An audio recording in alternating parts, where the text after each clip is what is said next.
কোথায় গেলে বাবিনের মা? একটু এখানে এসে বসো তো। তোমার সঙ্গে তো কোনো পরামর্শ করার একটু জয়ই নেই, শুধু কাজ নিয়েই সারাদিন ব্যস্ত রয়েছো। বলা তো হয় অত সংসারের কাজ একা করতে যেও না, তাতে তো শরীর খারাপ হয়ে পড়বে। যেভাবে বলছো মনে হয় ঘরে কাজ করার মতো অন্য কেউ আছে।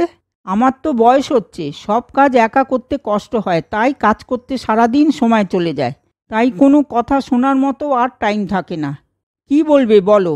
আরে এখানে একটু বসো তো, তারপর তো বলবো। মা, এই নাও তোমার পায়ে ব্যথার মলম নিয়ে আসলাম, আর বাবার জন্য গ্যাসের ওষুধ। গ্যাস হলেই যেন খায়, রোজ রোজ আবার যেন ওই ওষুধগুলো খেতে না যায়। বাবাকে কিন্তু বলে দিও। চলো চলো খেতে দাও। আমার গরমে কলেজ তো ছুটি, কিন্তু আমাকে কোচিনে তো পড়াতে যেতে হবে, তাই দেরি করলে একদম চলবে না। দেখলে তো বাবিনের বাবা, তুমি বসতে বলেছিলেন আমাকে। চল খাবি, চল।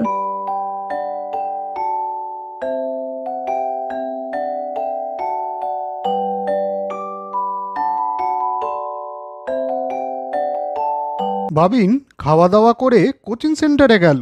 সেখানে গিয়ে বাবিন দেখলো আজও রমলা কাজে আসেনি। রমলা বাবিনের কোচিং সেন্টারে কাজ করত। কি হলো, রমলা দুদিন হলো কাজেই আসছে না। এইদিকে ক্লাসরুমগুলোতেও তো দেখছি কি ধুলো জমেছে। তবে কি ওর শরীর খারাপ হয়েছে? ও তো খুব অসুবিধা না হলে একদমই কামাই করে না দেখেছি। কি করে ওর খোঁজ নেব বুঝতে পারছি না। মেয়েটা খুব শান্ত প্রকৃতির, কোনো সময় মুখ ফুটে কিচ্ছু বলে না। দেখি ছাত্রদের কাছে জিজ্ঞাসা করি ওর বাড়ি কেউ চেনে কিনা। বাবিন কোচিং ক্লাসে গিয়ে জিজ্ঞাসা করলো রমলার বাড়ি কেউ চেনে কিনা। হ্যাঁ স্যার, আমি ওর বাড়ি চিনি তো। কোচিং ছুটি হওয়ার পর তুমি আমাকে ওদের বাড়িতে একটু নিয়ে যেও তো। তপন বাবিন স্যারকে নিয়ে রমলাদের বাড়িতে যায়। গিয়ে দেখে রমলা বাড়িতে নেই, ঘর বন্ধ। রমলা এইভাবে কাজে না এসে কামাই করে বাইরে ঘুরে বেড়াচ্ছে। ওকে অন্যরকম মেয়ে ভাবতাম। ঠিক আছে, আর দুদিন দেখে ওকে কাজ থেকে ছাড়িয়ে দিতে হবে। চলো তপন। বাবিন ও তপন ফিরে যাচ্ছে, এমন সময় রমলা বই খাতার ব্যাগ নিয়ে বাড়িতে আসলো। স্যার, আপনি? আমি জানি না বলে ছুটি নেওয়াটা অন্যায় হয়েছে। কাল থেকে কাজে আবার যাব স্যার, আমাকে ক্ষমা করে দেবেন। স্যার, ছুটি না নিলে আমি পরীক্ষায় কিছুই পারতাম না, তাই। এসব কি বলছো তুমি? আমি তো কিছুই বুঝতে পারছি না। একটু খুলে বলো তো সব কিছু। স্যার, আমিও ক্লাস 10-এর পরীক্ষা দেব, তবে স্কুলে ও কোচিংয়ে পড়ার মতো আমার টাকা নেই, তাই দিনের বেলায় কাজ করে রাতে পড়াশোনা করে প্রাইভেটে পরীক্ষা দেব স্যার। আমাদের পাড়ায় একটা ফ্রি কোচিং আছে, সেটা রাত্রে হতো। অসুবিধা থাকায় দুদিন দিনের বেলা হচ্ছে, তাই আমাকে কামাই করতে হলো স্যার। এরকম হবে না আর কোনো দিন স্যার। আমি কাল থেকে আবার রোজ কাজে যাব স্যার। কি বলছো? তুমি ক্লাস 10-এর ছাত্রী, অথচ কোনো দিনই জানতাম না সেই কথা। তুমি এত কষ্ট করেও পড়াশোনা চালিয়ে যাচ্ছ। সত্যি তোমার কাছ থেকে অনেক কিছু শেখার আছে। তোমাকে দেখে পড়াশোনা জানা একটা মেয়ে মনেই হতো না।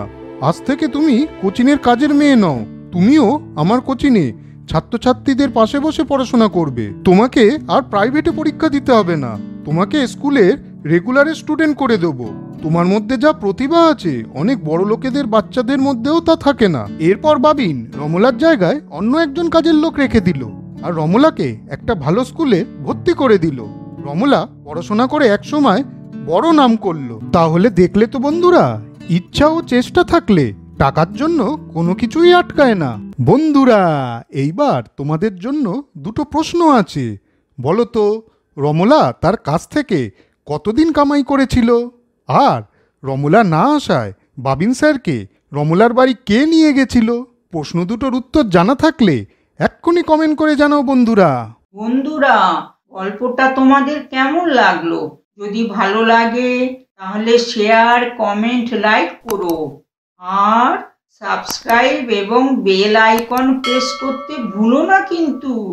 আজ চলি বন্ধুরা, পরে আবার দেখা হবে। তোমরা ভালো মতন থেকো কিন্তু।